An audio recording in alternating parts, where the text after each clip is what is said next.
Napakasarap sanang umunat sa umaga habang tumutungga ng telmos na may 4 kantos with rubitusin at magsumba hanggang tanghali nang walang labis kulang-kulang. Ngunit sa kasamaang palad, pagbukas mo ng YouTube at pag-click mo ng video ni Carl's TV ay bumungad agad sa'yo ang kabwisit-bwisit at kagigil-gigil na mga tampalasang ibang lahing minamahina ang mga dugong maharlikang mandirigmang Pinoy. Ngunit bandang huli naman ay mga pinulot sa kangkungan at nagsiuwing luhaan ng kanilang mga tahanan, kaya ang ending, good vibes ka pa rin papasok sa iyong anumang lagusang papasukan. Hindi na bagot sanay na ang ating mga mandirigmang Pinoy sa mga kaanimalang kayabangang ganyan, kaya baliwala na lang sa kanila ang mga ganitong sitwasyon. Bagkus ay natatawa na lamang sila at mas lalong nag-aapoy sa kanilang training para sa napipintong patayan at bugbugan. Kagaya na lamang nang nangyari sa kababayan nating si Andrew Pasiones. Bagong sibol na boksingero pa lamang ito mga kaibigan at 17 anyos pa lamang na kumbaga sa bulbul balahibong daga pa lamang ito. Ngunit sa kasamaang palad niya po ay hindi rin niya po ito nakaligtas sa mga hambog at tampalasang mahilig sa insaladang animal na ibang lahi. Dahil sa naging laban niya lang naman po nito kontra sa Thailander na si Sarawut Yamtong, weigh-in pa lamang ay gusto ng pulbusin at dikdikin ng Pinoy ng hambog na Thai fighter na tila minamahina at winawalang kwenta ang ating patpating kababayan na di umano ay pinaglihi sa kawayan na hindi naman inurungan at pinalagpas ng ating bidang pambato. At talaga namang tinapatan ang kaanima-animalang ipinapamalas ng hambog na Thai boxer. Halatang nagpapakyut at nagpapapansin lang sa mga modelo Akala mo naman talaga, igop.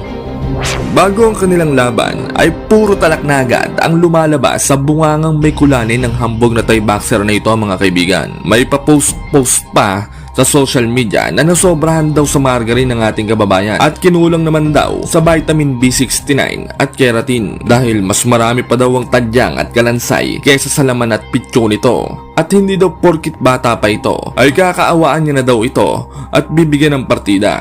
Pubunutin na daw agad nito ang papasimulang pagtubo ng ugat nito at talaga namang kakalbuhin para ipamukha sa kanya na mali ang kanyang tinahak na landas nang sa gayon ay makapamili pa siya ng kanyang tunay na landas na tatahakin. Mag-drawing na lang daw ito o di kaya mag-welding. Sinabi din ito natapos na daw ang panahon ng Pinoy sa boxing dahil wala na nga daw si Manny Pacquiao at tumulong na lang daw tong magtanim ng palay sa talahiban at mga mote nang ito ay magkaroon ng pakinabang. Dagdag pa nito ay bagitong-bagito pa daw ang ating bidang binatang halimaw at may gatas pa nga daw ito sa kulani. Umatras na nga daw agad ito hanggat maaga pa at maglato-lato na lang sa may kanto. Palabasin na lang daw sa media na bumagsak siya sa GMRC at kailangan mag-summer class o di kaya naman sabihing pinulmon niya't nagkalamig sa baga dahil sa matinding training o pwede rin daw sabihing sinipon daw sa utak.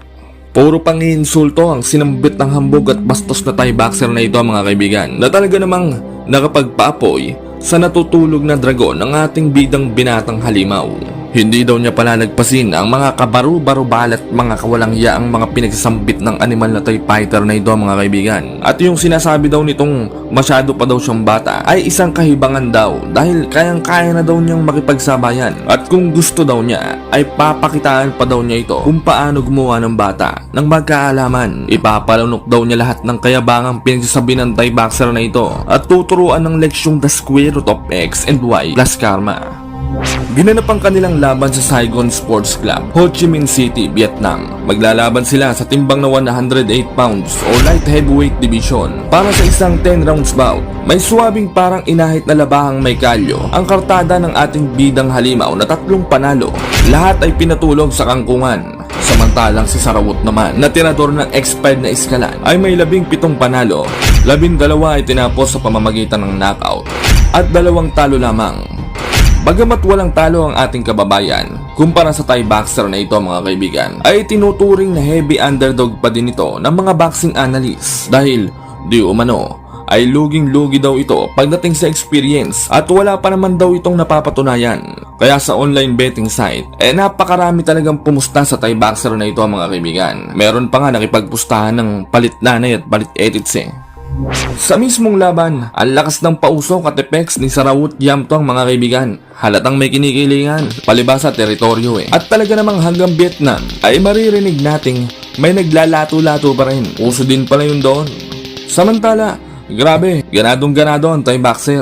Parang nakaisang dosenang robos oh. Yun nga lang, nakalimutan niyang magsuklay. Para tuloy bulbul ng kambing ng 3 dekada ng walang ahit ang datingan ng buhok oh. Sa kabilang banda naman, ang ating bidang Pinoy naman ay simpleng-simple lang. Wala nang paupausok at pakupakulo. At tila pa shy type effect pa sa handaan. Ubos naman ng isang palangganang Shanghai. Unang round, umatikabo na kaagad ang kisian ng dalawang fighter. Agresibo ang Thai fighter, samantalang si AJ Pasiones naman ay nagmamala Crawford na galawan. Naghihintay ng tamang panahon sa pag-counter. Napakapasensyoso, parang hindi 17 anyos ang datingan matured na matured. Samantala, ang Thai fighter naman ay talaga namang sobrang yabang pa rin. Napaka-inutil, nakakabwisit tignan mamaya sa pambato namin.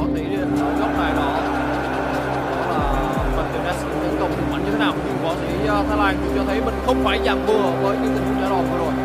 Ở đây là một trận đấu mà hai võ sĩ sẽ thi đấu đến 10 hiệp đấu.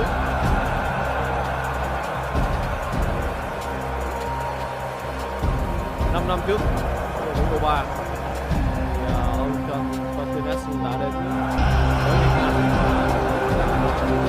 anh quen 5 năm để có thể giành được một thành tích rất tuyệt vời.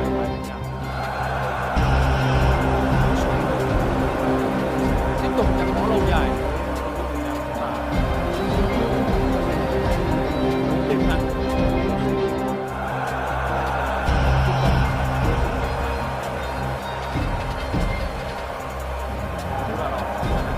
rất nhanh cũng là phút tốt đến từ Martinez.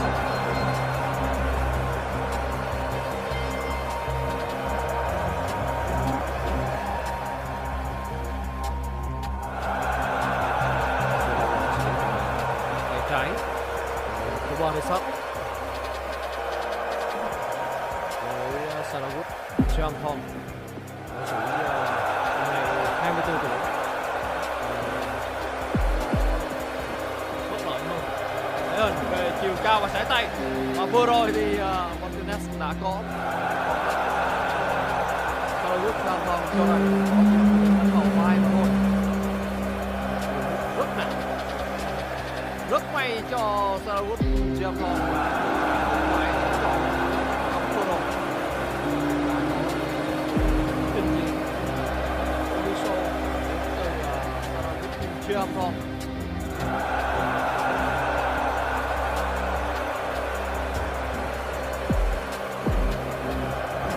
Rất tốt. Đó là những cú đánh cực kỳ biến hóa đa dạng đến từ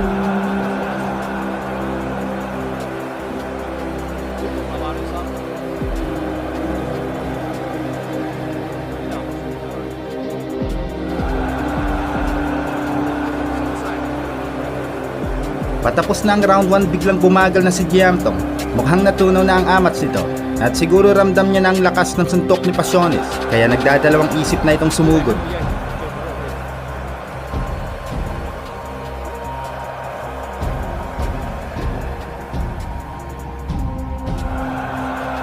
Giây cuối cùng là một sự chủ động tấn công của Pasiones.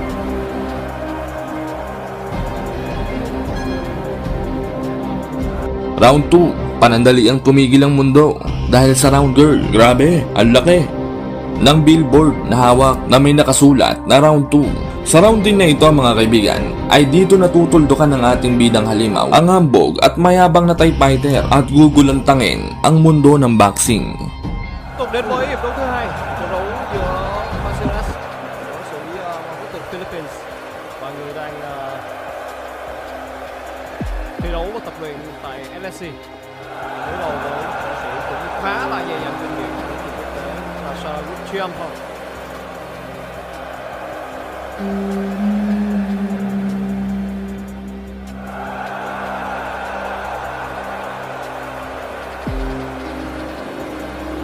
Đây là những sự chủ động đến từ võ sĩ tóc đai đỏ, người đang mang găng vàng đỏ. Chủ động, tận hưởng tốt từ Pasiones.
một cú đập và có khả năng anh sẽ khiến cho đối thủ bị hạ knockout.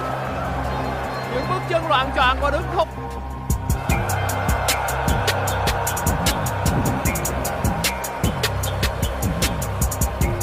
Kritikal ang tensyon at talaga namang mainit pa sa mainit sa ihi ng kambing na may UTI ang tunggalian ng ating inang bayan at bansang Japan. Simula pa ito noong angkinin at sakupin ng ating lupang sinilangan ng mga tampalasang Hapon, gawing alipin, lapastanganin ng mga kababaihan at parusahan ng ating mga kababayan. Hanggang sa madala natin ang mga alitan na ito sa pakikipaglaban ng kanya-kanyang mga mandirigmang boksidor sa ibabaw ng lona at ang sapawan sa kung ano ba talaga ang mas masustansya sa sushi kontra sa kamote, balinghoy, kangkong, kalbo, sitaw, bataw, patane, bunay, sinukmane at kulane. Lalong-lalo na ng pinaputok ni Cuadro Alas, angas ng Pinas, ang fuse ng mga Hapon matapos nitong angasan at lapastanganin ng kanilang pambatong tinaguriang halimaw ng mga Hapon sa pinaka-brutal, barubal at walang karespe-respetong pamamaraan na walang iba kundi si Naoya the Monster Inoue. Inoue! Wow, man! You're a monster? Motherfucker! No, you are no monster. You are a Chinese, Japanese turtle. At sinabing siya daw talaga ang tunay na halimaw at ang pinakamakapangyarihan sa kabalat-balatan ng bayag ng mga kalawakan. You are no monster. I'm a real monster. Ngunit paglipas nga po ng panahon mga kaibigan, magmula pa ng mangibabaw ang mga Pinoy sa larangan ng boxing nang ang ating pambansang kamao Manny Pacquiao ay lumalaban pa at nangangulelat sa larangan ang ating mga boksidor na mandirigmang Pilipino at ang nooy hindi mabilang sa mga daliring mga kampyon natin ay tila naging pira-pirasong pitso na lamang ng manok na unti-unting pinapapak na lamang ng mga may anger management na garapata at may polio na uang. Subalit sa kabila nga po ng unti-unting pagkaubos ng ating mga mandirigmang halimaw ay siya namang pag-usbong ng mga panibagong mananabas at patuloy nga po ang paghahanap sa panibago at susunod na magsusuot ng mahiwagang tsinelas ni Manny Pacquiao ng Philippine Boxing Society. Isa nga po sa binabantayan at talaga namang pinapalagong alikansyang baboy sa larangan ng boxing ang tinaguriang Sip-Sip Poso Negro ng Philippine Boxing Organization, Richard Pumikpik, dahil di umano ay mahihimatay ka daw kapag tinamaan ka ng mga kamao nito. Nasing lakas daw ng palo ng disingkong kalaykay na gawa sa kamoting kahoy na may 100 bilyon, trilyong, kwadrilyong, bilyon pamilya ng anay. Ikaw ba naman hampasin na nga ng kamote na nga, kahoy pa, ay ewan ko na lang. Pambihira at talaga namang may lakas, kunot ng nguya-nguyan at potensyal ang boksingero nating ito mga kaibigan. Dahil bata pa lamang ito ay talaga namang bugbog ang mga trabaho at pampatayang mga ensayo na agad ang ginagawa nito sa buhay. At dahil nga po sa tindi ng mga aktibidad sa buhay ng ating bidang halimaw na ito mga kaibigan, ay talaga namang sobrang naging natural na lamang sa kanya ang pagiging makapangyarihan. Sa katunayan niya po niyan mga kaibigan, napagtripan niya po ito ng 7 tambay sa lamay sa kanto at di umano ay pinataob nito ng walang kahirap-hirap at dito na nadiskubre ng isang boxing trainer ang halimaw nating kababayan at inengganyo na itong mag-training upang isabak at lumaban sa totoong boxing fight. Tubong Zamboanga del Norte ang ating pambato na ito mga kaibigan at pampito sa 34 na magkakapatid. Kaya talaga namang kahirapan agad ang kinamulatan nito. Isang kagkag, isang tuka at isang ahit, isang buka at samut-saring trabaho na pangpatayan na talaga namang dinaig pa ang kabayong babaerong may binubuhay na 30 panganay sa hirap ng buhay. At dahil nga po sa hirap ng buhay na siyang nakapagpalakas ng pangangatawan ng ating bida na ito mga kaibigan, ay nakakamanghang impresibong 79 na panalo agad sa kanyang amateur career ang bumunga dito at 5 nga lamang po ang maswerteng nakatindig hanggang matapos ang laban. At 6 na talo lamang ang kanyang natikman na di umano ay nagtatai pa daw siya noon dahil sa humipak ito ng bake na ang juice line ay lemon na ang ingredients ay binurong paksiw na kandule. Kaya naman pagtungtong nga agad nito ng kanyang professional boxing career ay buena manong 8 sunod-sunod na panalo agad ang bumunga dito. Esos golpes que terminó por soltar en ese momento César Juárez y Pumikpik. Qué bueno, mi Julio, hay que meternos a la licuadora. Caramba, la gente ya hasta les cuenta, mi Julio, ya hasta les cuenta y les dice 10, 9, se mete con César Juárez para animarlo. Sí, así es, fíjate, pero es un round más poquito de César Juárez. Sí, yo creo que es más complicado para él. Aplauso ¿Quién ha ganado entre César al Juárez filipino y la bestia Pumikpik Pumikpik? y para Juárez por este gran Ngunit sa likod niya po ng mga tagumpay na natamasa ng ating bidang halimaw na ito mga kaibigan, ay may isang boksingero. Ang talaga naman tampalasong walang galang na may hasang na anak ng tsismosang tikbalang, ang talaga namang lumapastangan, bumalang hiya at bumarubal sa ating bidang kababayan. Binastos nito ang ating kababayan at talaga namang nilait ang pagiging maliit at mahirap. Mas masarap pa daw ang buhay ng alaga nilang rabbit kaysa sa ating bidang halimaw. Kumakain daw ito ng 5 beses sa isang araw, bukod ang merienda sa umaga at hapon, at may pa-midnight snack pa daw na pansit canton na may nilagang itlog at carrots. Kumpara daw sa pobreng Pinoy, mukha daw itong kinulang sa buwan at muntik ng maagas na napakapit lamang sa sipit-sipitan upang makaligtas. Kaya naman, napakaliit daw nito, mukhang kinulang sa hemoglobin, minerals, calcium at vitamin 45. Sobrang easy fight lang daw ng Pinoy na ito mga kaibigan, at siguradong hindi daw siya pagpapawisan dito. Hindi na daw kailangan ng matinding training ng kanilang kampo at magsusumban na lang daw siya para naman daw magkaroon ng laban-laban ang ating bidang halimaw. Papabulagtain din daw nito ang ating bidang kababayan sa pinakawalang respetong pamamaraan, nang sa gayon ay magmakaawa na itong ipatigil ang laban habang humahagulgol. Magbaon na din daw ito ng Iskelan, Planax, Agua Axonada, Vicks Vaporub, Robitussin, Tetrasin at Formalin para may pangontra daw siya sa mga magiging sakit ng kanyang mga kasukasuhan. Ipusta na daw ng mga tao ang lahat ng kanilang mga ari-arian para sa kanya kung gusto daw nilang yumaman kaagad at magkaroon ng easy money.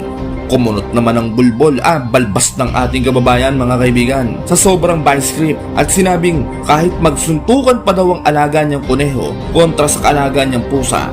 Pusa nga daw niya, Chubby partida daw, hindi niya ito pinapakain. Kaya daw nitong maghanap buhay ng sarili niya at kumain ng sariling sikap galing dugot pawis sa kanyang pandurugas at snatch sa nakataklob na ulam ng mga taga-kabilang barangay. Regarding naman daw po sa pagiging mukhang kulang-kulang niya sa hemoglobin at calcium, ay wag na wag daw siyang iismulin at mamahinain dahil kahit magsuntukan pa daw sila ng 1 buwan at maging ihe at tayo lamang daw ang kanilang pahinga, ay hindi daw niya ito uurungan. At kahit magsapin-sapin pa daw sila ng buong kamag-anak niya, ay babanggiin daw niya ito ng 100% kapangyarihan gamit lamang ang mahiwagang pilikmata ng balong kambing. Ngunit sa kabila nga po ng kaanima-animalan at kayabangan ng dabukos na hapon na ito mga kaibigan, at tambas ng bungangang maanghang pa sa siling may goiter, ay talaga namang may maiyayabang at may pagmamalaki din naman talaga tong matutinang boksingerong ito mga kaibigan. Dahil nga po sa height lang naman ito na 6'1" at reach na 200 feet, ay talaga namang isang kutos at sampiga lang nito sa kalaban ay siguradong tulog malala at komang di alimpungatan ang daranasin ng mga ito. Sa katunayan niya po niyan mga kaibigan, pambihira at hindi matawaran na naging record niya sa kanyang amateur career. Dahil sa mga hindi nga lamang po nakakaalam mga kaibigan, ay nagkaroon lang naman po ito ng 22 at 4 na laban sa kanyang amateur boxing career. Ang matindi pa nga po dito ay 15 lamang po ang maswerteng nakatindig hanggang matapos ang laban, at ang lahat ay kanyang pinatulog sa kangkungan ng walang kulambo at 8 nga lamang po ang kanyang naging talo.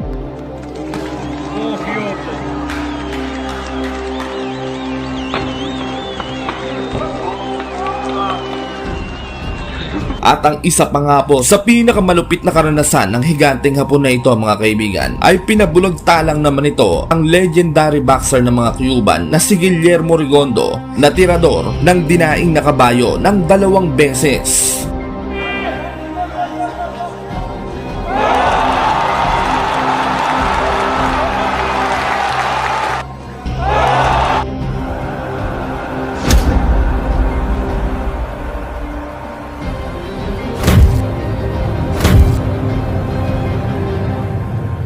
Sa mga hindi nga po nakakalam, si Rigondo ang tumalo noon sa ating former 4th Division World Champion, Nonito the Flash Donaire. Hindi umubra ang bilis at talino ng tinaguriang El Tiyanak ng mga Cuba sa laki at haba ng edits ng Hapon. Kasabay ng pagluluto ng almusal ng unggoy sa mahiwagang Kalandiuling de Pangkalawakan, ika-29 ng Setyembre, taong 2017, naikasang laban ng Richard Pumikpik kontra sa tiniguriang gulayat ng mga Hapon na walang iba kundi si Hisashi Amagasa, na di umano ay anak ng mangkukulam sa hardinerong nangangalabasa. Tinigurian ng mga pantas na manonood ang laban na ito bilang David versus Goliath dahil nga po sa malaking diferensya ng dalawang fighter sa height at pagkakaroon ng Hapon ng napakatinding reach advantage. Ginanap ang kanilang laban as usual sa kalungga-lunggaan ng saya ng mga Hapon sa Korakuen, Tokyo, Japan. May kartadang 19 na panalo, 6 may tinapos sa pamamagitan ng knockout at 3 talo lamang ang ating bidang mambabarang mga kaibigan. Samantalang ang Hapon naman ay may 33 panalo, 27 ay kanyang brutal na pinatulog at 2 talo lamang.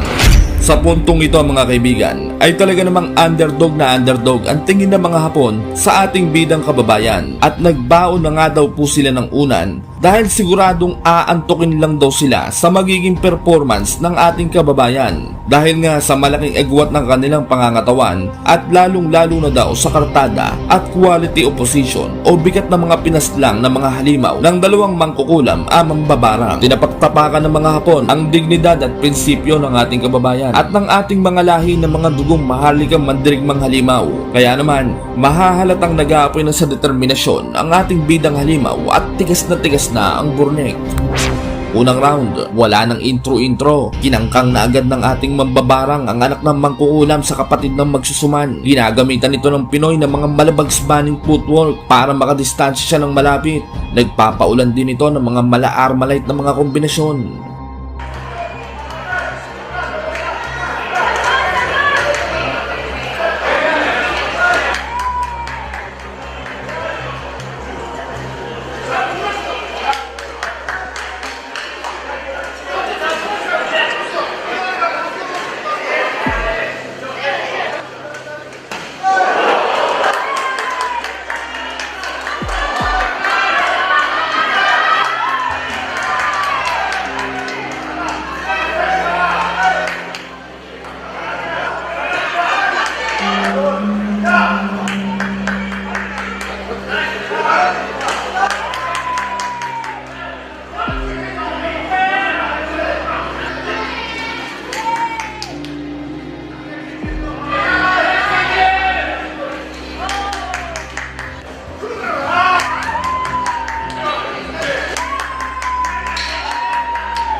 Round 2, ang liligalig ng mga fans ni Amagasa, grabe. Para mga nasa sabungan sa palengke. May nagkakarekrus madyong tong it's bingo, baklay, suklay, kalaykay, saklay, color game at rugby Kaya parang pinanghihinaan na tuloy ng loob ang ating bidang mambabarang Ngunit buti na lamang, nagdala ng champion sa tagisan ng chismisan ang kampo ng ating Pinoy fighter. Nangingibabaw ang bunganga nito at talaga namang napakatinis ng boses.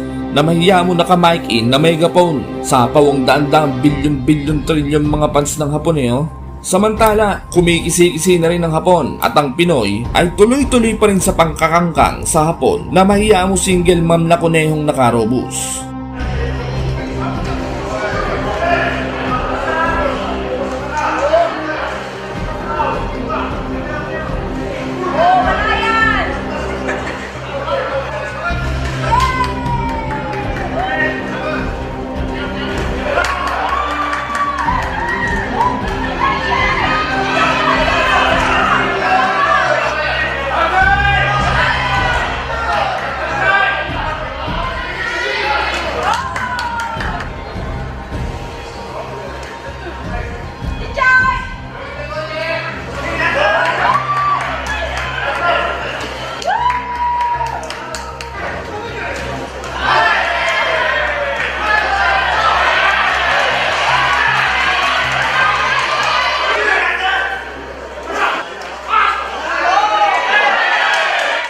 Round 3, grabe, nag-hysterical lang mga marites na audience. Mahiya mo buminggo sa bingguhan ng mga walang tet panantos Samantala, tuloy-tuloy pa rin ang pangkakangkang ng Pinoy sa Hapon. Ngunit matigas din ang panga nito at hindi rin talaga pipitsugin. Nakikipagsabayan ito ng bongga.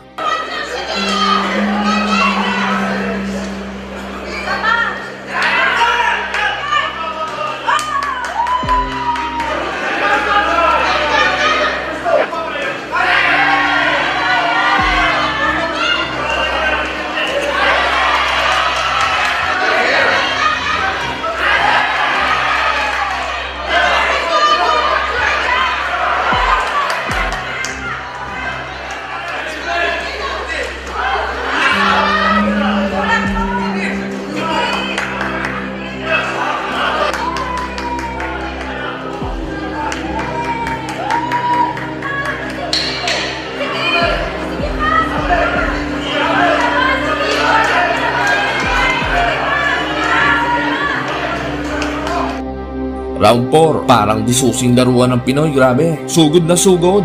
Samantala, palakas ng palakas lalo ang hiyawan ng mga Marites.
Round 5, parang nangangamatis na ang kanang pisngi ng Hapon. Parang may nakabukol na rambutan na sa gilagid oh. Samantala, mahahalatang lumalamang na ang Pinoy sa mga patama.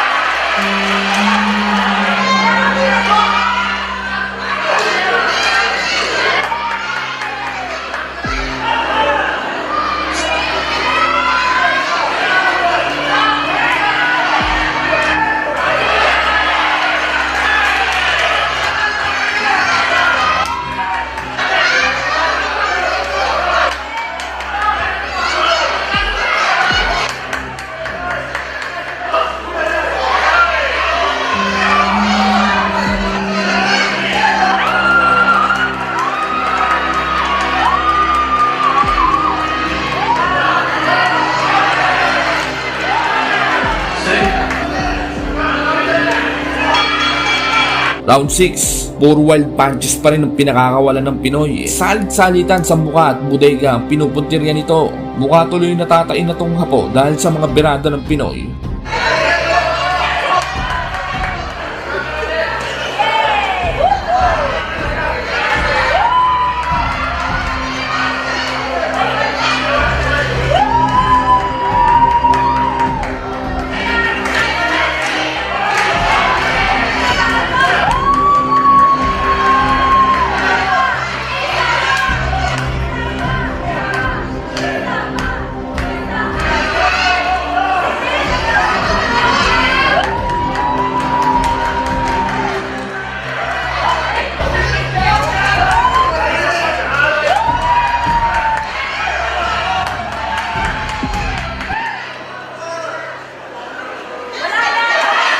Round 7, grabe ang stamina ng Pinoy, parang hindi na uubusan ng gasolina. Talagang suntok dito, suntok doon, banda rito, banda roon. Halatang batak sa kamote dating oh.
Round 8, napapasimangot na mga Hapon dahil ang inakala nilang pipitsuging underdog na Pinoy ay malalayong palang uhaw na uhaw sa laman ng MILF na botyang baboy.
Round 10, grabe talaga ang gasolina ng Pinoy, parang nakatalbos at malunggay chips ang dating Kung ganun ba naman ang lahat ng Pinoy boxer natin ngayon, ay malakas ang tsansa natin sa loto.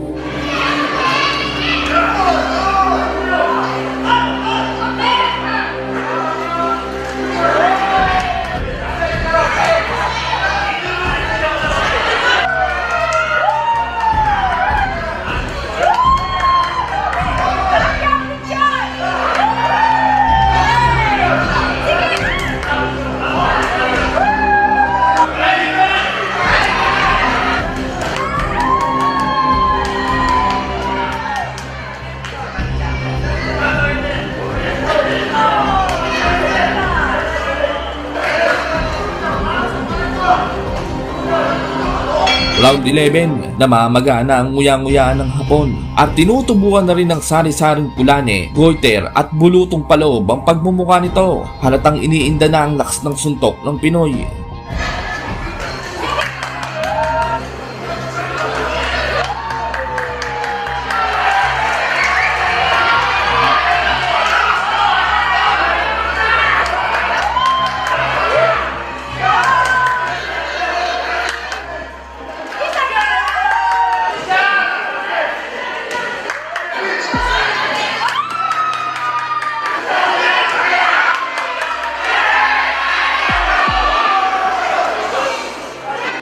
Final round, dito na ipapalamon ng Pinoy ang lahat ng kaangasan at kayabangang pinagsasabi ng Hapon bago ang kanilang laban.